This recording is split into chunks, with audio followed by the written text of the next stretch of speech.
Lors des précédentes sessions, nous avons vu qu'un réseau doit être résistant.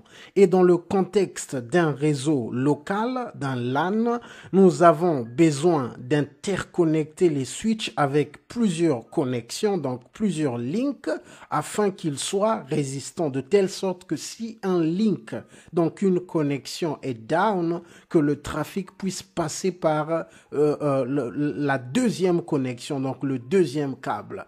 Toutefois, cette multiplication des connexions, nous l'avons vu, peut créer un autre problème, c'est-à-dire peut nous mettre dans la situation où il y a des loops dans notre réseau local interconnecté par des switches avec plusieurs connexions.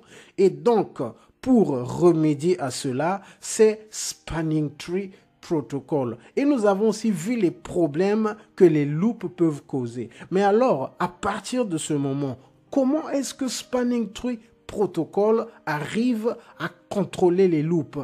Que fait le protocole STP afin de remédier au problème, en fait, de ne pas avoir des loops dans notre réseau local? C'est ce que nous allons commencer. Donc, que fait STP? STP place chaque port dans l'un des deux modes suivants, forwarding ou blocking. Donc, avant de continuer, nous allons partir à la command line. C'est tel que je dis toujours, la meilleure façon d'apprendre ces choses, c'est de toujours vérifier, de faire un peu de pratique. Spanning tree, et tel que vous voyez, nous avons les ports de ce switch qui sont en forward, forward, forward. Et donc, ce que STP fait, il bloque il met chaque port dans l'un des deux modes, forwarding et blocking. Donc, nous allons, avant de continuer, nous allons le faire en faisant un peu de pratique. Donc, je vais vérifier, tel que nous voyons, ces trois switches n'ont qu'une seule connexion entre eux. Donc, je vais d'abord enlever ça, j'aime que ça soit un peu plus clair. Donc, je vais commencer par le switch 1, je vais vérifier au niveau du switch 1, show spanning tree.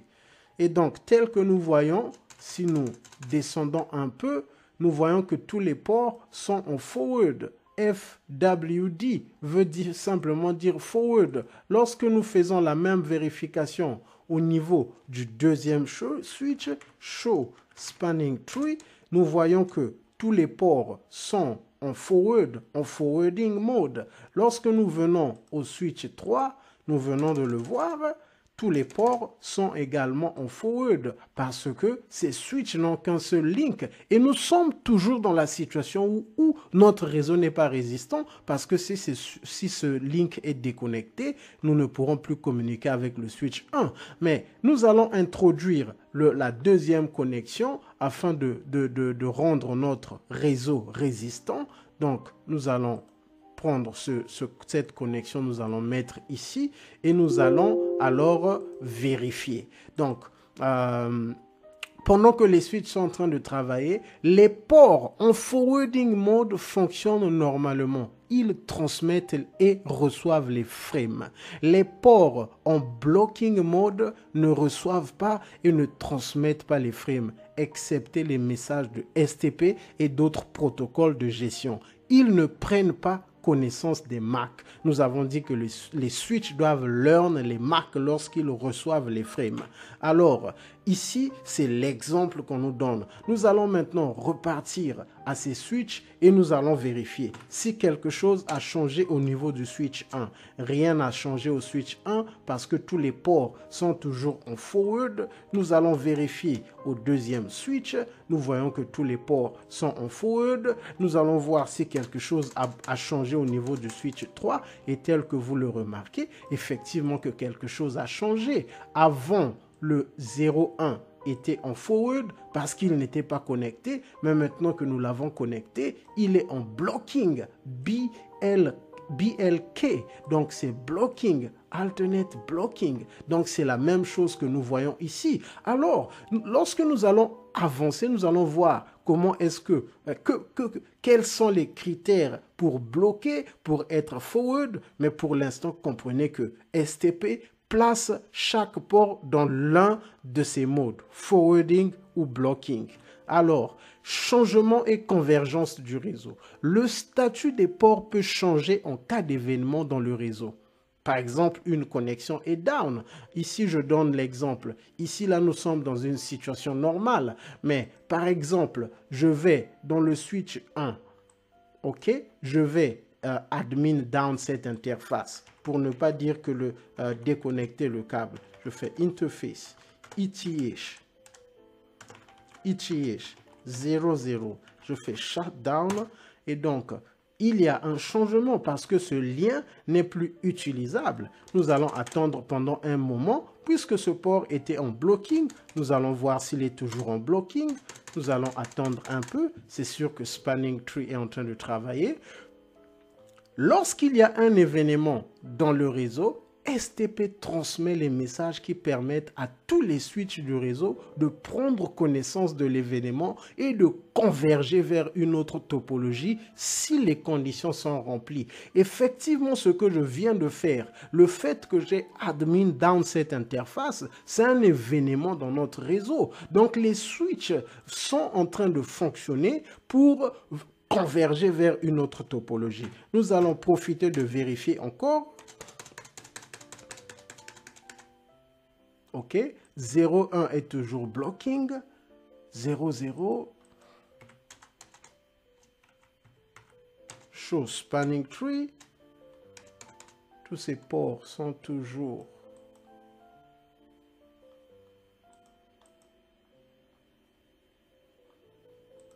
or.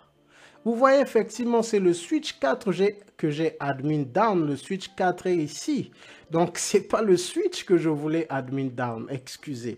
Donc, voilà pourquoi il n'y avait pas de changement. Donc, je vais venir au switch 1 qui est ici, là. Donc, ETH 00. Interface ETH 00. Shutdown. Et donc, là, j'ai créer une situation au niveau de ce lien. Et donc, je reviens ici. On nous dit lorsqu'il y a un événement dans un réseau, dans le réseau, STP transmet des messages qui permettent à tous les switches de changer de topologie. La convergence est le processus par lequel les switches collectivement réalisent qu'il y a un changement dans le réseau local et déterminent qu'ils doivent changer les conditions des ports. Et donc, lorsque nous avons précédemment vérifié, nous avons vu que le 1, tous les ports étaient en forward, au 2, tout était en forward, et au niveau du 3, il y a un port, donc le 0,1, ce port qui était en blocking, ce port était en blocking. Nous allons voir maintenant si quelque chose a changé. J'espère que ça a changé. Et tel que nous voyons, le port est maintenant en forward. Qu'est-ce qui se passe? Ce qui se passe, nous sommes dans une situation où ce link n'est pas utilisable. Ce link n'est pas utilisable parce que nous l'avons admin down ici, là. Et donc, tous ces switches ont encore redéfini leur topologie selon les messages de STP. Donc, nous sommes dans une situation où ce câble est inutilisable du point de vue logique parce qu'il est admin down. Donc, nous avons un lien entre le 0,1 et le 0,3 et entre le 0,3 et le 0,2. Donc, la conséquence est que pour l'instant, tous les ports sont encore en forward entre les trois switches parce qu'il n'y a pas de boucle. Cette connexion physique ne fait pas passer de trafic. Donc, il n'y a plus la possibilité de boucle. Dans cette condition, le réseau n'est pas résistant également. Mais je voulais juste donner cet exemple pour montrer ce qui se passe. Donc, nous allons continuer. L'arbre et le STA. Donc, STP crée une structure en forme d'arbre qui n'offre qu'une seule voie. Exemple d'un tronc d'arbre, du tronc à chaque feuille. Donc, lorsque nous considérons un arbre, il y a une relation entre le tronc du tronc à chaque feuille parce que chaque feuille reçoit ses vitamines du socle, donc du tronc. Et donc, spanning tree, tel que nous le voyons, tree, c'est l'arbre. Tree, c'est un arbre en anglais. Donc, ce que spanning tree fait, c'est qu'il crée un arbre pour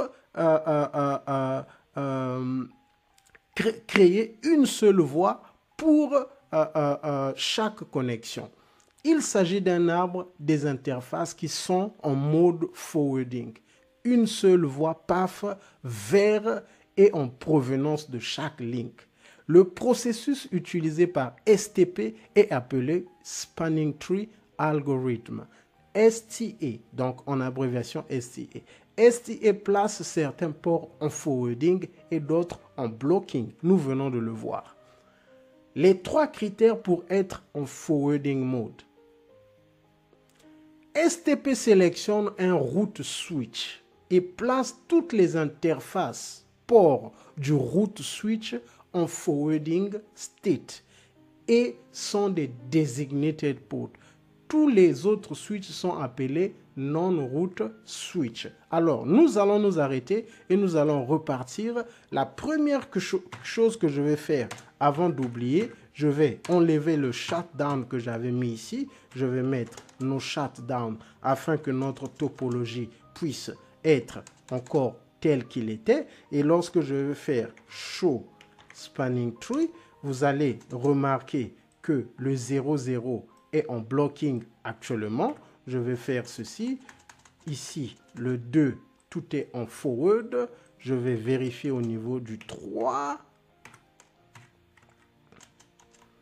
Et nous voyons que le 0,1 est une fois de plus en blocking. Nous allons voir au niveau du switch 1 et nous voyons que le switch 1 est en forward. Tous les ports sont en forward. Alors, je vais maintenant partir pas à pas parce que c'est là où c'est technique. Parce que là, nous voulons comprendre comment est-ce que STP arrive à bâtir sa topologie, à construire l'arbre dont nous avons parlé, à déterminer les fonctions des switches. Parce que la première chose qu'on nous dit, STP sélectionne un route switch et place tous les interfaces ports du route switch en forwarding state et sont des designated ports. Tous les autres switches sont appelés non-route switch. Alors, je vais enlever cette connexion parce que à partir de ce niveau, nous n'allons travailler qu'avec le 1, le 2 et le 3. Donc, nous allons d'abord voir quel est le switch qui a été élu route switch pour l'instant. Nous allons voir les détails techniques plus tard. Show. Donc, j'ai déjà la commande excusez. Nous voyons que c'est simple. Lorsque nous venons ici, this bridge is the route. This bridge is the route. Nous allons rappeler la même commande ici. Et lui, nous n'avons pas cette notion, cette ligne. Spanning tree. Donc ici, c'est la même chose. Ça veut dire que eux tous, nous voyons que le switch 1 est le route switch. Est le route switch parce que lui-même il dit this bridge is the route. Bridge, ça veut simplement dire switch. En fait, spanning tree a été créé au moment où dans les réseaux on utilisait les bridges. À l'époque, on appelait ça des bridges. Et donc, il y a des notions qui font qui sont liées, qui parlent toujours de bridge, mais en réalité, il faut lire this switch is the route. Donc, et on nous a dit que place tous les ports du route switch en forwarding state et sont des designated. Pour le faire, nous allons voir et nous voyons que tous les ports du route switch sont designated. Mais en réalité, ici, ce qui nous concerne, c'est seulement ces deux ports, puisque nous ne sommes en train d'utiliser que le 00 et le 02.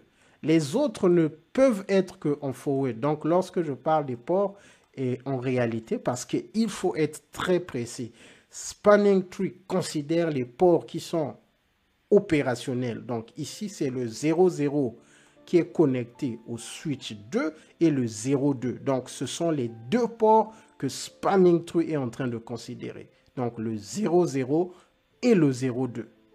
Lorsque nous venons au switch 2, nous allons voir, nous voyons que switch 2 a un port 00 qui est en route et l'autre en designated. Lorsque nous venons au switch 3, nous avons un port qui est en designated et l'autre en le 02 plutôt et en route. Excusez, au niveau du switch 3, c'est plutôt... Oui, le 02 et le 01. Donc, au niveau du switch 3, nous avons le 02 qui va vers le switch 1 qui est le route et donc le 01 qui va vers le switch 2 qui est en blocking. Donc, je répète, je vais doucement. Au niveau du switch 1, puisque nous avons dit que ce switch, selon lui-même, il dit que this route, this bridge, donc this switch is the route. Et on nous a dit que le route switch est le switch dans lequel on trouve tous les ports, toutes les interfaces sont en forwarding et sont designated. Ces deux choses sont ici. Forwarding state et sont des designated ports. OK. Donc, nous avons dit que STP ne considère que les interfaces qui sont opérationnelles et nous le voyons que c'est le 00 et le 02. Et donc, nous voyons que le 00 state, ici là, nous voyons que cette colonne ici, STS, c'est state. Le state, c'est forwarding. Le 02 state, c'est forwarding. Le rôle designated. Donc, là, nous déterminons clairement que c'est le route switch. Lorsque nous venons au niveau du 02, donc le 02 a deux ports également. Nous avons le 00 qui va au 01. Donc, le 00 est en forwarding, mais il y a l'un des ports qui est route. Le rôle, c'est route. Nous avons aussi le 01, donc qui va au switch 3, il est en forwarding et en designated. Donc, lorsque nous venons ici au switch 3, nous avons les deux connexions. Nous avons une connexion qui est en alternate blocking et la deuxième connexion en route forwarding. Conclusion, effectivement, switch 1 est le route parce que c'est le seul switch où nous voyons la mention this bridge, this switch is the route et tous les ports sont en forwarding et sont designated. Donc, ça, c'est un détail très important à retenir. Le route switch est le route qui a tous les ports en forwarding et en forwarding state et le rôle sont des designated ports. Nous allons nous arrêter là. Lors de la prochaine session, nous allons continuer. Parce que tous les autres switches de la topologie sont des non-routes. Ici, là, nous avons le route switch. Ici, là, nous avons les non-route switch. Nous allons nous retrouver lors de la prochaine session et nous allons continuer. Que Dieu vous bénisse.